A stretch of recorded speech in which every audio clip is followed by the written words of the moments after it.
Depuis plusieurs mois, les grandes villes de la République du Congo font face à une crise aiguë de l'offre de carburant à la pompe. Ces pénuries causent d'importants préjudices aux usagers et perturbent l'activité économique. Pour y remédier, une réunion d'urgence s'est tenue ce 31 janvier, réunissant le ministère des Hydrocarbures, la SCLOG, les cadres de la CORAF, des sociétés de distribution, les services du ministère du Commerce ainsi que de la police nationale. L'objectif de cette rencontre était d'analyser la situation en profondeur et de définir des stratégies permettant d'assurer l'autonomie du pays en produits pétroliers. Vous avez constaté, l'objet de cette réunion, c'était d'analyser les problèmes qui minent l'approvisionnement du pays aujourd'hui en produits pétroliers et aussi de chercher des solutions pour résorber la situation de la pénurie. Cette pénurie a plusieurs raisons.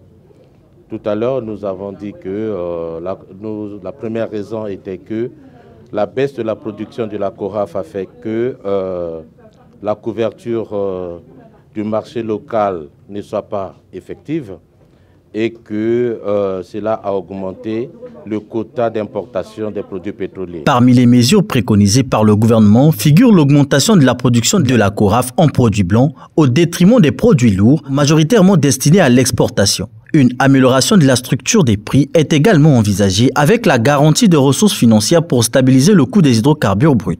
Par ailleurs, il est prévu de construire des stocks stratégiques afin d'éviter toute rupture d'approvisionnement. Dans cette dynamique, la SNPC a présenté sa politique 2025 en matière d'importation visant à combler le déficit d'approvisionnement en carburant. La SNPC vient d'amener un cargo de 10 000 tonnes de gazole et ce soir, il y aura un autre tanker qui va amener 5 000 tonnes de supercarburant. Donc ça, ce sont des mesures à court terme donc, qui vont déjà permettre à ce que nous ayons du carburant, que ce soit le gazole et le super sur le marché. Et nous avons des annonces d'importation via Kinshasa qui vont continuer, bien sûr, parce que déjà demain, il y aura des barges qui vont traverser avec du super et du gazole. Cela permettra d'amener un peu plus l'équilibre et à casser la tension dans les stations-service. Le secteur de la distribution et de la commercialisation des produits pétroliers est confronté à de nombreux dysfonctionnements. Le ministère des Hydrocarbures a dénoncé le trafic illicite, la rétention du carburant ainsi que les pratiques frauduleuses et la corruption orchestrée par certains gérants des stations-service. Pour lutter contre ces dérives, la police nationale et la direction générale de la concurrence et de la répression des fraudes commerciales ont été sollicitées. Des mesures de contrôle renforcées et des sanctions strictes seront appliquées conformément au cadre légal en vigueur. Aujourd'hui, il y a des vendeurs illicites, il y a des dépôts clandestins qui ont été identifiés.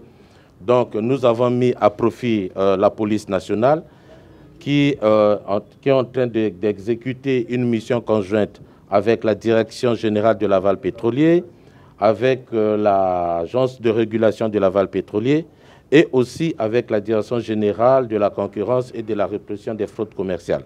Nous sommes en train de gérer une phase de crise et qu'il est nécessaire qu'il y ait une implication de tous et que les textes de loi et les textes réglementaires soient respectés par tous, que ce soit par les distributeurs, notamment les marketeurs, que ce soit par les vendeurs, les gérants des stations.